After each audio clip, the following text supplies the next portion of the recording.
আসসালামু আলাইকুম বন্ধুরা, সকালে একটা শান্তির ঘুম দিয়েছিলাম। এরকম অবস্থায় আম্মা বলছে যে মারুফ, যা কয়েকটা তরাই পেড়ে আন। আর তরাই পাড়ার জন্যে আমি দেখছি এরকম একটা গাছে উঠতে হবে, আর সামনে একটা মই রেখেছে আম্মা।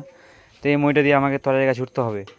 তো চলেন আমাদের এই ভিডিওটা শুরু করা যাক। আপনাদের সকলকে আমাদের ভাঙাচোরা চ্যানেলের ভিডিওতে স্বাগতম। তো ভিউয়ার্স, আমার বাড়ি গ্রামে হয়, এরকম টুকিটাকি কাজ আমাকে করাই লাগে।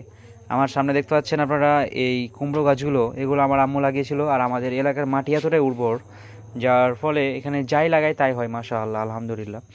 তো ভিউয়ার্স, নিম গাছে উঠলাম। অবশেষে নিম গাছে ওঠার পর আমি কয়েকটা তলায় সংগ্রহ করার চেষ্টা করছি, কিন্তু তলায় সংগ্রহ করতে করতে একটা জিনিস লক্ষ্য করলাম যে আমাদের বাড়ির আশপাশের পরিবেশটা কি সুন্দর, তাই না? দেখুন, একদম পুরো ফাঁকা নিরিবিলি, আর আমি একটা এক হাত সাইজে তরাই পেরেছি। বেশ কয়েকটা তরাইয়ের জালিও দেখা যাচ্ছে। তবে এখানে একটা মেন সমস্যা হচ্ছে, সেই সমস্যাটা আমি পরে বলছি। তো আমি গাছ থেকে নেমে আসি, নেমে আসার পর দেখছি তরাইগুলো এরকম থেতলে মেতলে গেছে। অ্যাকচুয়ালি মানে এটা সম্ভবত হয়েছে আমি যখন গাছের উপর থেকে এগুলো ফেলছিলাম তখনই সম্ভবত এগুলো এভাবে থেতলে গিয়েছে।